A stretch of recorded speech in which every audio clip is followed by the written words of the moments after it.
मैं डॉक्टर चंद्र विजय चतुर्वेदी प्रस्थान त्रयी भाग 2 में आपके समक्ष प्रस्थान त्रयी का भाष्य करते हुए, इसका अवगाहन करते हुए विभिन्न मतों के आचार्यों ने मतवाद प्रस्तुत किए।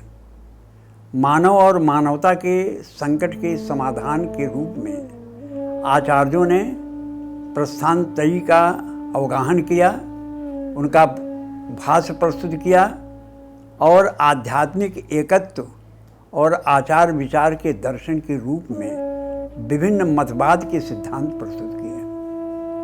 आचार्य आद्य शंकराचार्य ने प्रस्थान त्रयी के माध्यम से ही अद्वैतवाद को स्थापित करते हुए बताया कि अनर्थ का मूल कारण भेद की भावना है, जो घृणा और भय उत्पन्न करते हैं। अपने से अन्य में दोष को देखना ही घृणा का मूल कारण है। जो नित्य अद्वैत आत्मा का दर्शन कर लेता है, उसके लिए भय का कोई कारण शेष नहीं रह जाता। अद्वैत भाव ही वेदांत दर्शन का मूल तत्व है, जो परम कल्याण का साधन है, जिससे जगत में अस्थायी शांति की स्थापना की जा सकती है। शंकर ने बताया कि ज्ञान की पूर्णता की प्राप्ति की उच्चतम साधना है। संसार में अनेकता मनुष्य के अपूर्णता के कारण है। शंकर ने निर्देशित किया कि अद्वैत दर्शन ही परस्पर विरोधी संप्रदायों के अंदर निहित सत्य है। धर्म जीवन के अंधकार में संकटों का सामना करने केवल उन्हीं अव्यवस्था में जीवित रह सकता है जबकि वह विचार का उत्तम परिणाम हो। शंकर ने अपने दर्शन में ब्रह्म को एकता अनेकता से पृथक उपाधि शून्य चेतन तत्व माना। प्रस्थान त्रयी के अवगाहन से भक्ति आंदोलन के प्रतिपादक रामानुजाचार्य ने विशिष्टाद्वैत दर्शन को प्रदर्शित करते हुए सगुण ब्रह्म के साथ साथ जगत और जीव की सत्ता को भी प्रदर्शित किया।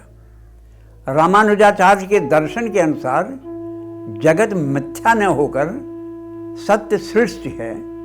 इस प्रकार ब्रह्म जीव और जगत में एक विशिष्ट संबंध है। रामानुज ने स्थापित किया कि मोक्ष ज्ञान और कर्म के द्वारा नहीं, वरन भक्ति और ईश्वर के प्रसाद के रूप में ही संभव है।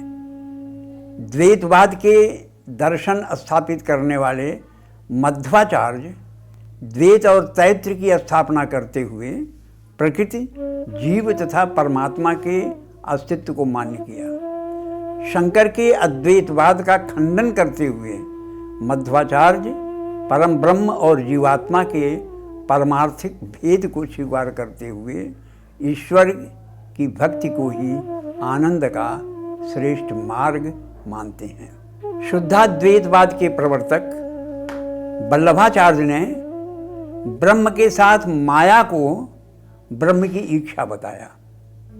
इच्छा को उन्होंने ब्रह्म से अलग नहीं माना। वल्लभ के अनुसार ब्रह्म और पवित्र आत्मा एक ही है। माया रूपी जगत मिथ्या नहीं है, बल्कि यह ईश्वर की ही शक्ति है जो उसकी इच्छा से उसे पृथक होती है। दूसरी ओर द्वैताद्वैतवाद के स्थापना करने वाले निम्बार्काचार्य ने बताया कि दृष्टिभेद के कारण जगत, जीव और ब्रह्म के अस्तित्व का अंकन होता है। जगत और जीव ब्रह्म के ही अंश हैं। इस मत को द्वैतवाद परक अद्वैतवाद भी कहा जाता है। भारत की दार्शनिक परंपरा भारतीय समाज की विचारधारा का नियंत्रक रहा है, जिससे मानव समाज सतत आत्मचिंतन के प्रति सजग रहा है। आज के संदर्भों में भी प्रस्थान त्रयी, उपनिषद, ब्रह्मसूत्र और गीता मानव समाज के लिए प्रकाश के स्रोत हैं, जो वर्तमान संदर्भों में नई दिशा का मार्ग प्रशस्त कर सकते हैं।